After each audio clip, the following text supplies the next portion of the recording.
Hello everyone, welcome to the class. तो आज हम एक नया chapter that is chemical equilibrium जो है स्टार्ट करेंगे। ये चैप्टर बोर्ड्स के पॉइंट ऑफ व्यू से NEET, TET, TGT, KVS PGT या एनवीएस पीजीटी या कोई भी चैप्टर, कोई भी एग्ज़ाम जिसमें हमारे पास केमिस्ट्री जो है एक एसेंशियल पोर्शन का काम कर रहा है उसके लिए इम्पोर्टेंट है। ठीक है जी। तो जो लेक्चर है वो कंसेप्चुअल रहेगा। जैसे जैसे आप आते जा रहे हैं, ये हमारा चैनल है, यूट्यूब चैनल। ये QR कोड है, अगर आप स्कैन करना चाहें, लाइक शेयर सब्सक्राइब करते रहें। कुछ और लिंक है यूट्यूब का, इंस्टाग्राम, वेबसाइट का, फेसबुक का। तो सबसे पहले है हमारे पास फर्स्ट टॉपिक है that is types of chemical reaction. तो हमारे पास जो केमिकल रिएक्शन है वो दो तरह की है। फर्स्ट वन इज़ irreversible,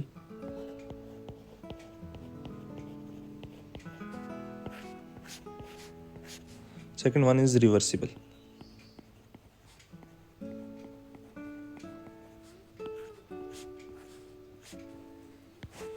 अभी देखिए irreversible रिएक्शन में क्या है। ये वो रिएक्शन है जो can take place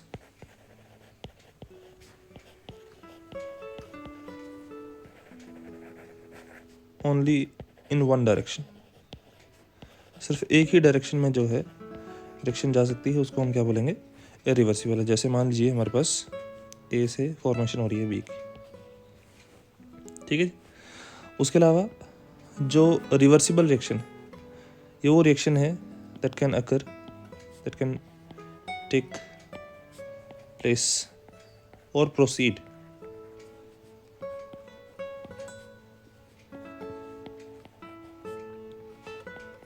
in both directions. यहाँ बोथ डायरेक्शन से मतलब है कि फॉरवर्ड डायरेक्शन में भी जाएगी और बैकवर्ड डायरेक्शन में भी जाएगी। जैसे मान लीजिए हमारे पास रिएक्शन है A is in equilibrium with B. तो यहाँ पे देखिए जो ए है वो बी की फॉर्मेशन भी कर रहा है और जो बी है वो ए की फॉर्मेशन भी कर रहा है। तो डैट मीन्स हमारे पास जो रिएक्शन है वो क्या है, रिवर्सिबल है। यहाँ से एक पॉइंट और देखिए कि हमारे पास जो रिवर्सिबल रिएक्शन है वहाँ पे इक्विलिब्रियम अटेन नहीं होगा। जो इरिवर्सिबल रिएक्शन है वहाँ पे इक्विलिब्रियम अटेन नहीं होगा, लेकिन जो रिवर्सिबल रिएक्शन है वहाँ पे इक्विलिब्रियम अटेन जो है वो हो जाएगा। ठीक है, इतनी सी बात आप ध्यान रखें। नेक्स्ट देखिए, नेक्स्ट है हमारे पास इक्विलिब्रियम स्टेट। जैसे मान लीजिए हमारे पास इक्विलिब्रियम है, A is in equilibrium with B, A is in equilibrium with B. तो इसमें देखिए कुछ पॉइंट्स हैं। जैसे फर्स्ट पॉइंट है हमारे पास कि डेल्टा जी का value is equal to 0। Delta G is equal to 0 कब होगा ऐसा, एट इक्विलिब्रियम।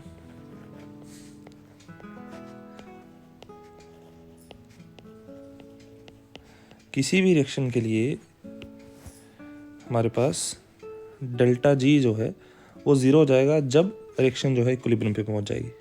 जैसे मान लीजिए हमारे पास ये है डेल्टा जी का with respect to time, graph है। डेल्टा जी का इस तरफ पॉजिटिव वैल्यू रहेगा और इस तरफ रहेगा नेगेटिव वैल्यू। ठीक है, यहाँ मान लेते हैं 0 वैल्यू ओरिजिन पे। अभी ग्राफ जो है, लेट्स से ग्राफ हमारे पास चल रहा है ऐसा।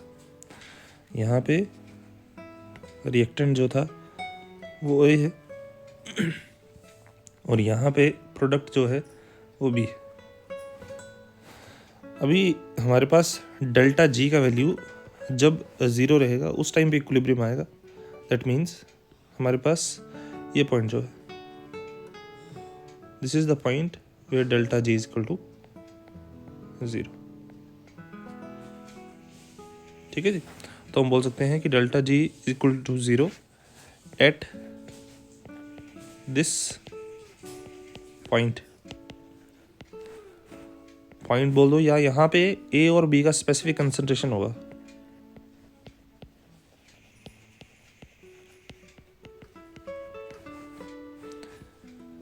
Equilibrium is attend.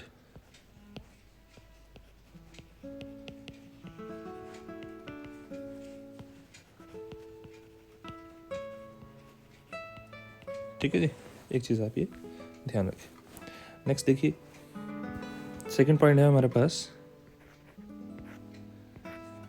कि dx डिवाइडेड बाय dt ये जाएगी फॉरवर्ड डायरेक्शन के लिए is equal to dx divided by dt ये जाएगी बैकवर्ड डायरेक्शन के लिए।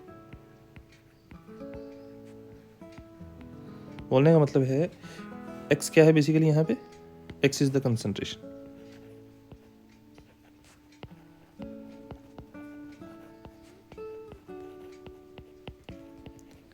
कि फॉरवर्ड डायरेक्शन में जो रिएक्शन जा रही है और जो बैकवर्ड डायरेक्शन में जा रही है उसका रेट बेसिकली ये हमें क्या बता रहा है, dx डिवाइडेड बाय dt बता रहा है, फॉरवर्ड लिख रखा है कि जब रिएक्शन जो है फॉरवर्ड डायरेक्शन में प्रोसीड कर रही है, जब a से b बन रहा था उस टाइम पे कंसंट्रेशन में कितना चेंज आ रहा है, वो किसके बराबर होगा, वो बराबर होगा कि जब change in concentration with respect to time अगर हम बैकवर्ड डायरेक्शन में लिखेंगे। ये कब बोल रहा है, एट इक्विलिब्रियम ये बात हो रही है, this is at equilibrium.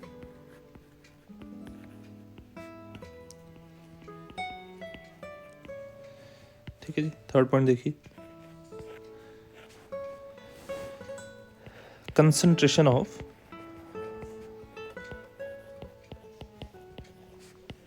reactants and products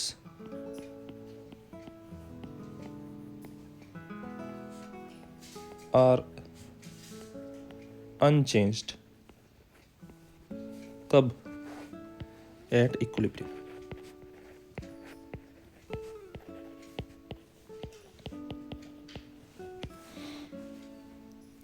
ठीक है जी, तो देखिए हमारे पास रिएक्टेंट और प्रोडक्ट की कंसंट्रेशन जो है वो अनचेंज रहेगी, कांस्टेंट रहेगी। किस समय, जब हमारे पास इक्विलिब्रियम की कंडीशन है। जैसे मान लीजिए हमारे पास कंसंट्रेशन ऑफ ए, क्योंकि ए से बी फॉर्मेशन हो रही थी तो हम मान सकते हैं कि ए की कंसंट्रेशन बी से ज़्यादा भी हो सकती है इक्विलिब्रियम पे, या ए की कंसंट्रेशन बी के बराबर भी हो सकती है, या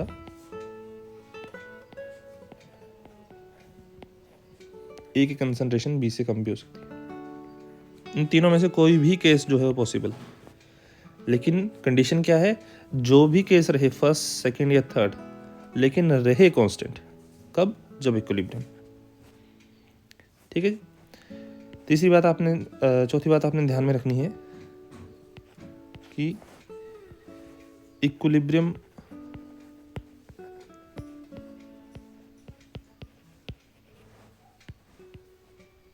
is a dynamic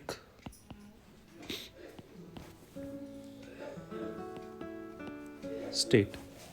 dynamic state से क्या मतलब है कि जैसे हमारे पास ए से फॉर्मेशन हो रही है बी की और बी से फॉर्मेशन हो रही है ए की, तो हम मान लेते हैं कि जो फॉरवर्ड डायरेक्शन है ए से बी जब जा रहा है तो रेट ऑफ रिएक्शन है R1, बी से जब ए आ रहा है तो रेट ऑफ रिएक्शन है R2। तो जिस टाइम पे एट इक्विलिब्रियम स्टेट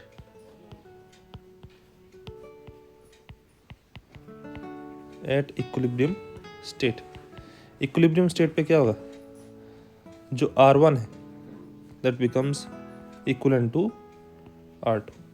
R1 जो है R2 के इक्विवेलेंट हो जाएगा, और दूसरी शब्दों में क्या बोल सकते हैं, जैसे थर्ड पॉइंट में हमने बात करी कि कंसंट्रेशन जो है ए का रिएक्टेंट का, उसमें चेंज जो है डज नॉट चेंज। जो कंसंट्रेशन है वो क्या है, चेंज नहीं होगी। ठीक है जी, तो ये बातें आप ध्यान रखें, आप चाहें तो साथ साथ में स्क्रीनशॉट जो है आप ले सकते हैं। ठीक है जी, नेक्स्ट देखिए, नेक्स्ट है हमारे पास graphical representation of equilibrium state. Graphical representation of equilibrium state. अभी देखिए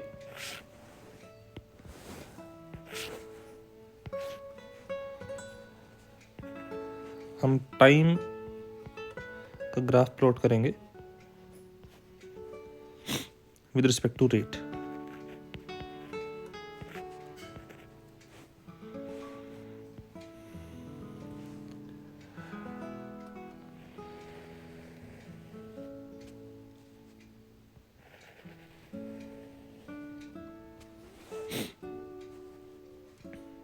अभी देखिए जब रिएक्शन जा रही है ए से बी, तो ये आ गया रेट ऑफ फॉरवर्ड डायरेक्शन। जब हमारे पास इक्विलिब्रियम था ए बी, उसमें हमारे पास दो रिएक्शन हो रही है ना, ए से जा रहा है बी और बी से जा रहा है ए। तो जब ए से बी जा रहा है दैट इज फॉरवर्ड डायरेक्शन, तो इसको मैं आर एफ लिख रहा हूँ। जब बी से ए जा रहा है तो बैकवर्ड डायरेक्शन है, इसको लिख दिया आर बी।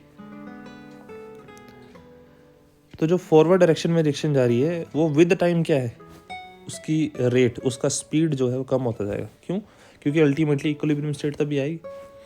तो हमारे पास ये जो ग्राफ ये, इसका रेट जो है कम हो रहा है with respect to time. Time के विद रिस्पेक्ट टू इसका रेट जो है कम हो रहा है। दैट मीन्स ये हमारे पास क्या रिप्रेजेंट कर रही है, फॉरवर्ड रेट आर एफ। और ये हमारे पास रेट जो है इंक्रीज हो रहा है विद टाइम, लेकिन एक टाइम के बाद क्या हो गया, कांस्टेंट हो गया। ये रिप्रेजेंट कर रहा है backward rate. R F is equal to D X divided by D T. पीछे लिखा हमने फॉरवर्ड के लिए, और इसको मैं लिख सकता हूँ D X divided by D T backward के लिए। ठीक है जी। और यहाँ पे देखिए ये जो पॉइंट, ये जो पॉइंट, यहाँ पे दोनों कंसंट्रेशन जो है कांस्टेंट है एक ही लाइन में। वैल्यू जो है रेट की फॉरवर्ड और बैकवर्ड के लिए क्या हो गई, सेम हो गई, कांस्टेंट हो गई। तो यहाँ पे क्या होगा, this is equilibrium state. This is equilibrium state. Equilibrium state से क्या मतलब है कि यहाँ पे R F is equal to R B हो जाए। Rate of forward direction is equal to rate of backward direction. ठीक है। इसी तरह से हम जो ग्राफ है वो प्लॉट कर सकते हैं इन बिटवीन कंसंट्रेशन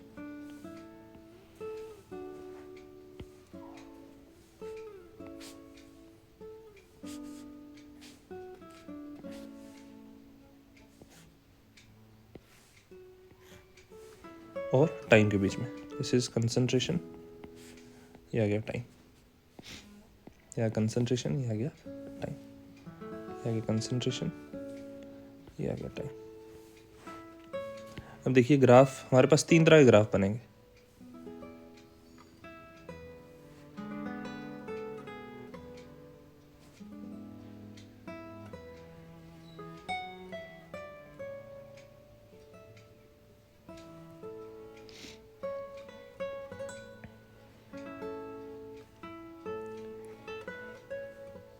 ये यहाँ पे देखिए क्या है, कुछ नहीं है, कंसंट्रेशन जो है विद रिस्पेक्ट टू टाइम जो है डिक्रीज हो रही है। किसके लिए, रिएक्टेंट के लिए। तो this is reactant A, this is product B. ये रिएक्टेंट है, ये प्रोडक्ट है, ये रिएक्टेंट है, ये प्रोडक्ट है, ये रिएक्टेंट है और ये आ गया प्रोडक्ट। अब हमने तीन केस पढ़े पीछे कि जो कंसंट्रेशन है रिएक्टेंट की वो क्या हो सकती है, वो ज़्यादा हो सकती है। किसके लिए, प्रोडक्ट के लिए। प्रोडक्ट के विद रिस्पेक्ट टू जो कंसंट्रेशन है रिएक्टेंट की वो क्या है, ज़्यादा हो सकती है। कब, जब हमारे पास इक्विलिब्रियम जो है अटेन हो गया। यहाँ पे कंसंट्रेशन दोनों की क्या है, कांस्टेंट है, ये इक्विलिब्रियम स्टेट। लेकिन किस कंडीशन पे, concentration of A is greater than concentration of B. उसी तरह से यहाँ पे भी इक्विलिब्रियम अटेन है, लेकिन किस कंडीशन पे, concentration of A is equal to concentration of B. उसी तरह से यहाँ पे भी इक्विलिब्रियम अटेन है, लेकिन किस सिचुएशन में? बी का ग्राफ ऊपर जा रहा है, ए का ग्राफ नीचे जा रहा है, that means concentration of A is less than concentration of B. ठीक है जी। तो ये 3 सिचुएशन जो है आपने याद रखनी है, और ये भी ध्यान रखें कंसंट्रेशन टाइम का ग्राफ है, यहाँ पे हमने रेट टाइम ग्राफ जो है वो प्लॉट किया है। ठीक है जी। तो यहाँ तक आप ध्यान में रखें, होपफुली आपको क्लियर होगा। कुछ डाउट्स होंगे या तो आप कमेंट सेक्शन में बता सकते हैं, हम उसको रिजॉल्व कर देंगे। नेक्स्ट देखिए, नेक्स्ट है हमारे पास इक्विलिब्रियम कांस्टेंट। जैसे मान लेते हैं हमारे पास जनरल रिएक्शन है, N1A is in equilibrium with N2B।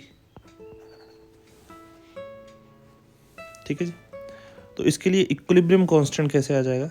Equilibrium constant is equal to concentration of B raise to power stoichiometric coefficient, जो कि क्या है N2, divided by A concentration of reactant raise to power stoichiometric coefficient, that is N1। ठीक है जी। एक चीज़ ध्यान रखें कि यहाँ पे जो इक्वेशन है ये बैलेंस्ड इक्वेशन है, तभी उसी के लिए इक्विलिब्रियम कांस्टेंट का वैल्यू जो है वो एक्यूरेटली आएगा। ठीक है जी। तो इक्विलिब्रियम कांस्टेंट क्या है असल में? इक्विलिब्रियम कांस्टेंट क्या है? It is the ratio of concentration of reactants and products, reactants and products। ठीक है जी। रेशो है इसकी कंसंट्रेशन रिएक्टेंट और प्रोडक्ट की। हालांकि यहाँ पे प्रोडक्ट ऊपर लिखा गया है, तो इसको ज़रा मॉडिफाई हम कर सकते हैं, concentration of products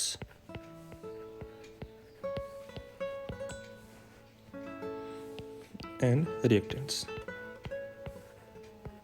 लेकिन सिर्फ इतनी सी बात नहीं है, ये रेशो जो है वो एट इक्विलिब्रियम है, ये भी ध्यान रखें, एट इक्विलिब्रियम। इक्विलिब्रियम पे रेशो है प्रोडक्ट की और रिएक्टेंट की कंसंट्रेशन। ठीक है जी। अभी देखिए, अगर हमें बात करनी है कि equilibrium constant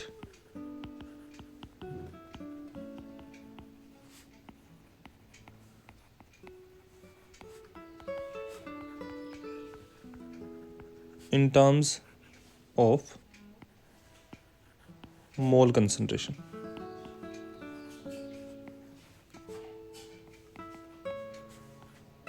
that is Kc।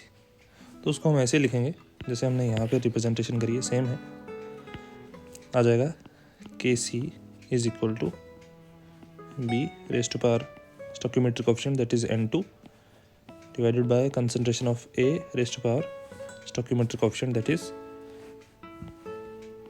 N1। ठीक है जी। और यहाँ पे B और A क्या है? B और A है मोलैरिटी, ये ध्यान रखें, these are मोलैरिटी टर्म्स।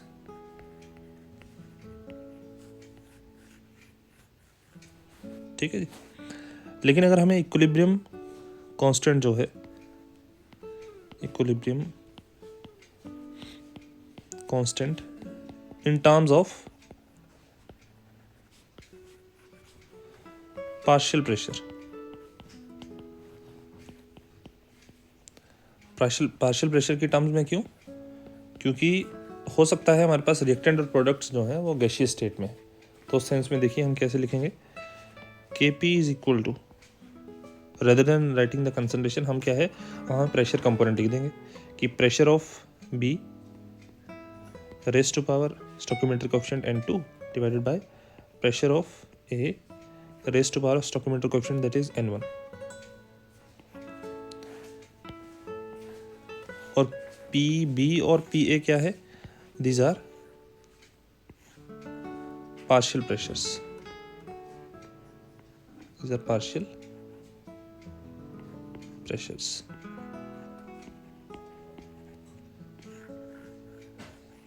ठीक है जी। एक चीज ध्यान रखें, हमें पता है PV is equal to NRT, P is equal to N over V RT। ये बातें हमने सारी कर रखी हैं स्टेट्स ऑफ मैटर में। इसी से P is equal to CRT। C क्या है? कंसंट्रेशन। R और T अगर कांस्टेंट कर दें तो P is directly proportional to concentration, इसलिए हम यहाँ पे जो है कंसंट्रेशन की जगह प्रेशर लिख पा रहे हैं। ठीक है जी, होपफुली आपको यहाँ तक क्लियर होगा। आगे चलते हैं। इक्विलिब्रियम कांस्टेंट हमने अभी लिखा कि इक्विलिब्रियम इज, हमारे पास B था, लिस्ट पर N1 एंड N1 नहीं है, N2 N1। इसके अलावा इक्विलिब्रियम कांस्टेंट कैसे लिखा जा सकता है? वो लिखा जा सकता है फॉरवर्ड रिएक्शन का रेट कांस्टेंट, इक्विलिब्रियम कांस्टेंट या रेट कांस्टेंट बोल देंगे इसको, डिवाइडेड बाय बैकवर्ड डायरेक्शन का रेट कांस्टेंट। फॉरवर्ड डायरेक्शन का rate constant divided by backward direction का रेट कांस्टेंट। इसको भी हम क्या बोलेंगे? Equilibrium constant. This is rate constant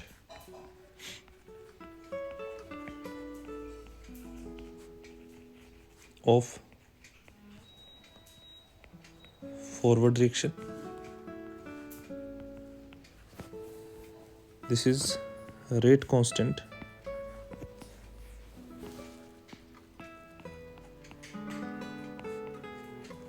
of backward direction.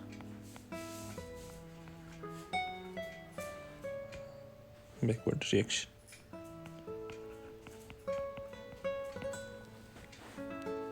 ठीक है जी।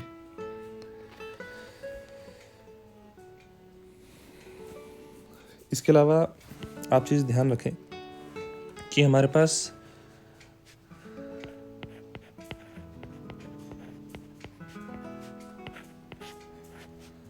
जो इक्विलिब्रियम कांस्टेंट है is independent of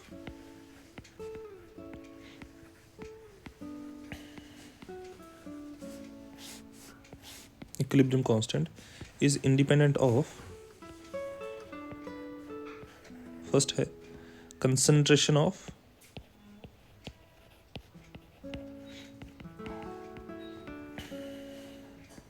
reactant and products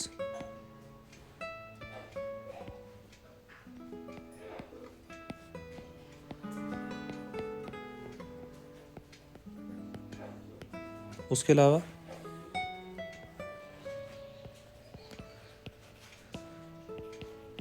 addition of inert gas से कोई फर्क नहीं पड़ेगा, कंसंट्रेशन ऑफ रिएक्टेंट और प्रोडक्ट से भी कोई फर्क नहीं पड़ेगा। ठीक है जी। अगर हम प्रेशर चेंज करते हैं, delta P is not equal to 0, मतलब हम प्रेशर क्या कर रहे हैं? चेंज कर रहे हैं, उससे कोई फर्क नहीं पड़ेगा। अगर हम वॉल्यूम चेंज कर दें तो उससे भी कोई फर्क नहीं पड़ेगा। ठीक है, ये की पॉइंट्स हैं, आपसे इन्हीं के अराउंड जो है MCQ ये कंसेप्चुअल क्वेश्चन जो है पूछा सकता है, तो ये चीज़ें आप ध्यान में रखें। नेक्स्ट है इक्विलिब्रियम कांस्टेंट डिपेंडेंस। किन फैक्टर्स पे हमारे पास इक्विलिब्रियम कांस्टेंट जो है वो डिपेंड करता है? दो फैक्टर्स हैं जहाँ पे हमारे पास इक्विलिब्रियम कांस्टेंट जो है डिपेंडेंस शो करता है। First one is temperature,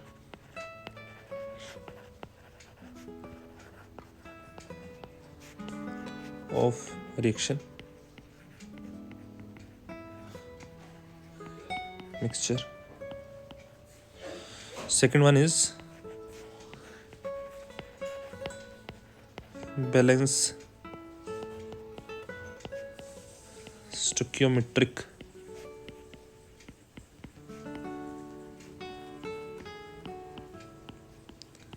coefficient of reactant and products। जैसे हमने पीछे रिएक्शन लिखी थी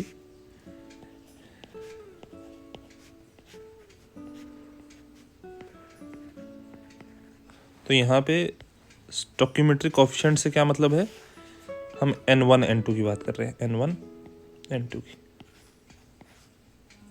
ठीक है जी, N1 N2 की बात जो है की जा रही, ठीक। अभी देखिए जो स्टोइकियोमेट्रिक कोएफिशिएंट है वो कैसे हमारे पास इफेक्ट करते हैं रिएक्शन को। जैसे सबसे पहले मान लीजिए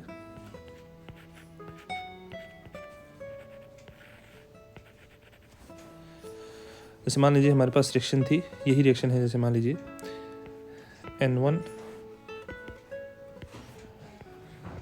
N1A is in equilibrium with N2B, और मान लेते हैं इसके लिए इक्विलिब्रियम कांस्टेंट है K, या लेट्स से K1, मान लेते हैं इसके लिए इक्विलिब्रियम कांस्टेंट क्या है, K1। तो अगर हम इस पूरी रिएक्शन को लेट्स से किसी नंबर x से मल्टीप्लाई कर देते हैं, N1A x N2B, तो जो नया इक्विलिब्रियम कांस्टेंट बनेगा K new, it is equal to K1 raise to power x, जिस नंबर से हमने मल्टीप्लाई कर रखा है, x से मल्टीप्लाई करा है तो रेज टू पावर में चला जाएगा वो सारा, ठीक है। अगर मान लीजिए हमारे पास N1A is in equilibrium with N2B, ये इक्वेशन थी, इसका इक्विलिब्रियम कांस्टेंट जो था वो K1 था, और अगर हम इसको इक्वेशन को डिवाइड कर देते हैं x से, लेट्स से,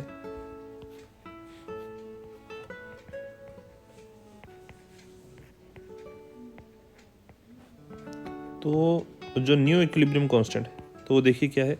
अब यहाँ पे देखा जाए तो एक तरह से 1/x से जो है वो मल्टीप्लाई किया गया है, तो नया इक्विलिब्रियम कांस्टेंट किसके बराबर आ जाएगा, that is K1 raise to power 1/x, क्योंकि 1/x से जो है पूरी इक्वेशन को मल्टीप्लाई किया गया है, तो रेज टू पावर क्या आ जाएगा 1/x, तो ये आ जाएगा हमारे पास नया इक्विलिब्रियम कांस्टेंट, ठीक है जी।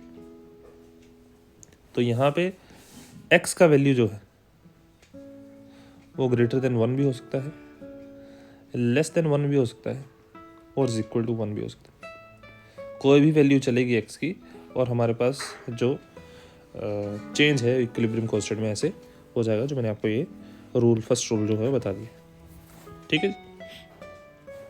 नेक्स्ट देखिए, जैसे मान लीजिए हमारे पास सेकेंड रूल की बात कर लेते हैं।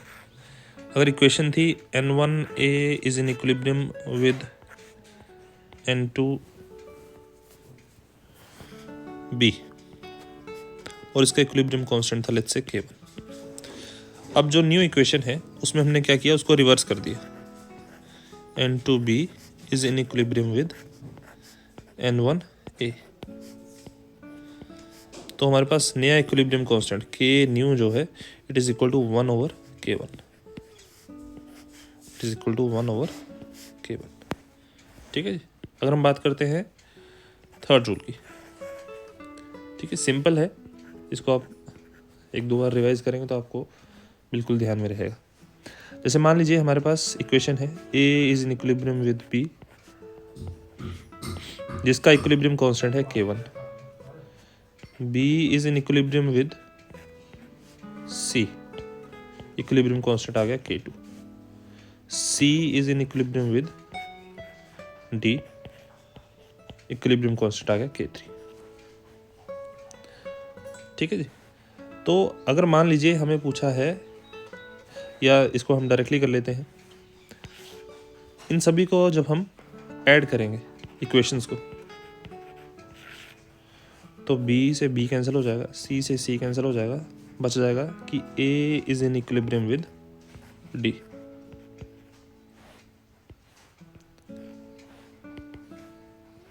D। तो यहाँ पे जो नया इक्विलिब्रियम कांस्टेंट है K न्यू, वो किसके बराबर आएगा, K1 K2 और K3 के मल्टीपल के बराबर, एडिशन नहीं करनी है, K1 into K2 into K3, ठीक है जी। This is our new equilibrium constant, ठीक है जी। होपफुली आपको यहाँ तक क्लियर हुआ होगा। जैसे मान लीजिए एक एग्जांपल देख लेते हैं, मान लीजिए हमारे पास है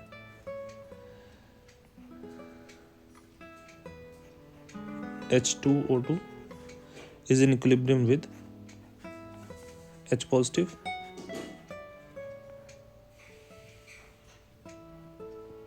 and HO2 नेगेटिव। इसका इक्विलिब्रियम कांस्टेंट मान लेते हैं K1।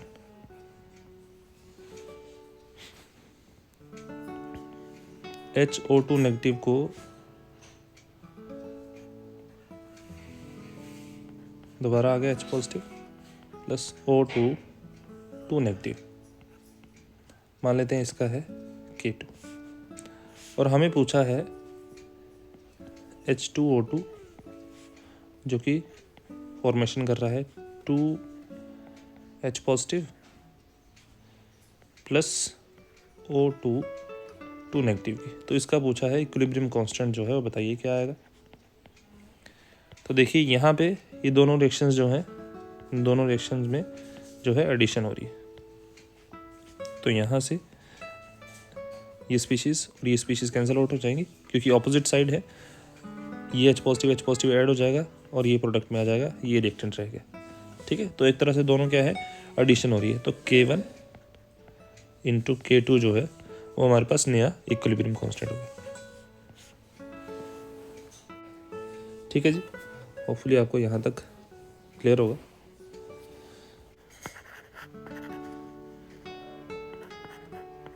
H2S is in equilibrium with 2H positive plus S2 negative.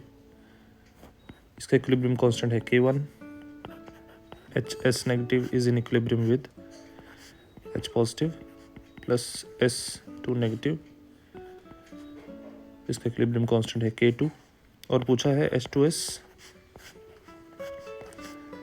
Is equal to H positive plus HS negative. इसका इक्विलिब्रियम कांस्टेंट जो कि K है उसकी वैल्यू बताइए। तो H2S तो हमारे पास रिएक्टेंट में चाहिए, हमें H2S तो रिएक्टेंट में चाहिए, लेकिन HS नेगेटिव जो है वो प्रोडक्ट में। तो इसका मतलब रिएक्शन जो है उसको रिवर्स करना पड़ेगा। तो इस रिएक्शन को रिवर्स कर दीजिए। H positive plus S2 negative is in equilibrium with HS negative. That means हमारे पास इक्विलिब्रियम कांस्टेंट जो है इसका, लेट्स से K2 डैश, वो कितना हो जाएगा 1/K2। ठीक है जी, अभी देखेंगे इसको ऐड करके। तो एक H पॉजिटिव जो है इसके साथ एक के साथ चला जाएगा, H पॉजिटिव रह जाएगा यहाँ, और S2 नेगेटिव जो है वो भी कैंसिल आउट हो जाएगा। बस फाइनल रिएक्शन आ गई। यहाँ से H2S आ गया, यहाँ से H पॉजिटिव आ गया और यहाँ से HS नेगेटिव आ गया। तो देखिए हमारे पास जो K का वैल्यू है that is equal to K1 into 1/K2, that is K1 into 1/K2। या इसको मैं क्या लिख सकता हूँ कि K is equal to K1 divided by K2।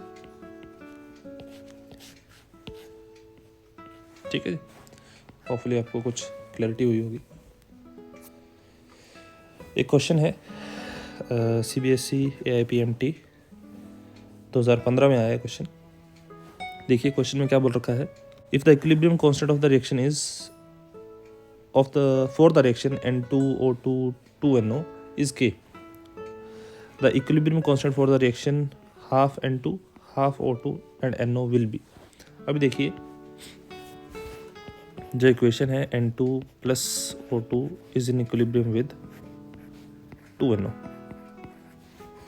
इसके लिए इक्विलिब्रियम कांस्टेंट है K। अब इसी इक्वेशन को अगर मैं 1/2 से मल्टीप्लाई कर देता हूँ, 2 से डिवाइड होगा, 1/2 से मैं मल्टीप्लाई कर रहा हूँ, तो यहाँ पे हमारे पास इक्वेशन जो फाइनल बन के आ जाएगी वो आ जाएगी half N2 plus half O2 is in equilibrium with NO। ठीक है जी, तो नया इक्विलिब्रियम कांस्टेंट जो है K न्यू वो किसके बराबर होगा, क्योंकि यहाँ पे डिवाइड किया है तो यहाँ पे भी डिवाइड किया होगा, सॉरी यहाँ पे 1/2 से मल्टीप्लाई किया है तो इसको भी क्या किया होगा 1/2 से मल्टीप्लाई किया होगा, सॉरी रेज़ टू पावर किया होगा। तो K new is equal to k raised power 1/2। देखिए कौन सा ऑप्शन, ये ऑप्शन आ जाएगा। ठीक है जी, होपफुली आपको क्लियर होगा। बिल्कुल इजी क्वेश्चन है, टू द पॉइंट था। देखिए नेक्स्ट, देखिए अभी है हमारे पास relation between KP and KC, relation between KP and KC. तो हमें पता है जो केपी है वो किसके बराबर है, KC R T raised power delta N G. Delta N G क्या है, it is number of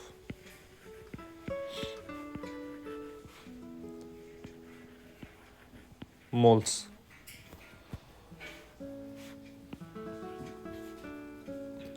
of gaseous products minus gaseous reactants। ठीक है, मोल्स हैं दोनों के। इसको और कैसे लिखा जा सकता है,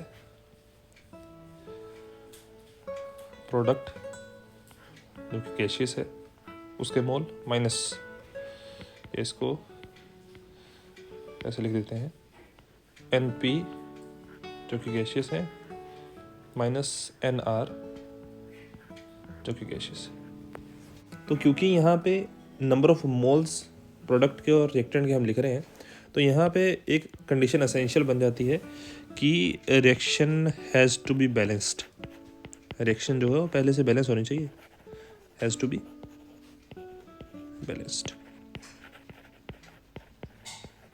पहले से बैलेंस्ड। ठीक है, अभी देखिए हमारे पास यहाँ पे 3 केस बनते हैं।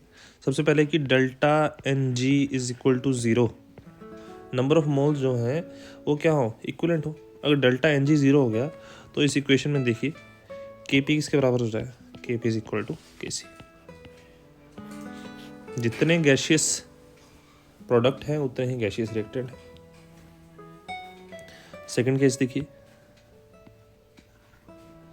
Delta N G is equal to positive. अगर पॉजिटिव है दैट मीन्स कि डेल्टा एन जी जो है इट इज़ ग्रेटर देन 0।